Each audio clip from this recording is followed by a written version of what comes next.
Pinball for the Nintendo Entertainment System predates Nintendo's exploitation of Mario on everything, because even though Mario is in this game, it's just called Pinball. Now it would be called Mario Pinball. But at least he's featured on the game cartridge, so he's not completely left out. This must have been made prior to the 1985 release of the NES in North America, and it may be the best pinball video game that I've ever played from that era. This pretty much stomps on anything that was available for the Atari 2600, although Midnight Magic is a much cooler title.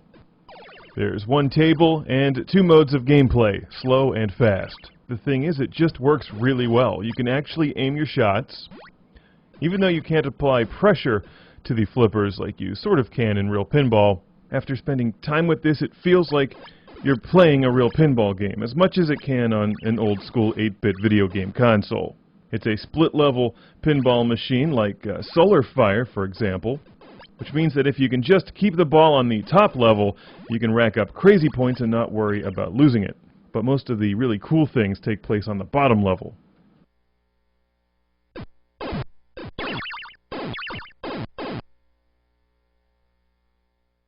This game was loaned to me by Bowen, who presents the CGR pinball videos. In real life, he's one of the best pinball players on Earth, and defeated me barely, just barely, on Solar Fire one-handed.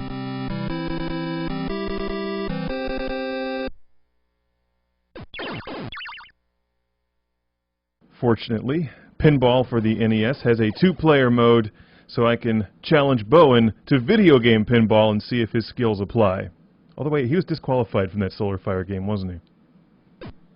Most of the really old-school game consoles had pinball games, even the Vectrex.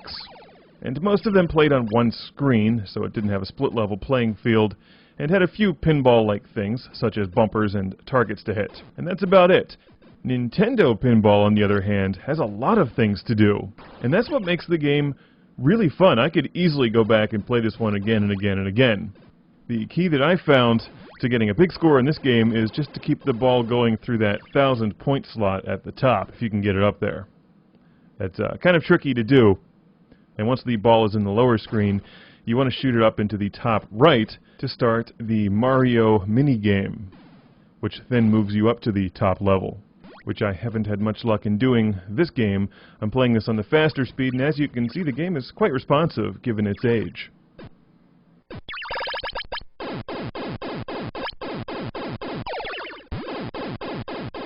It's always fun to activate the seals. Let's kick the ball into the bonus stage, which is way harder than it looks. The key here is just to keep the ball alive.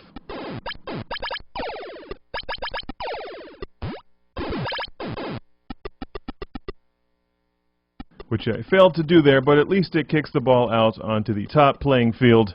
Sadly, this wasn't my best game, but it showed a variety of the things that take place in Mario. I'm sorry, it's not Mario Pinball. It would be now, though. It's just pinball.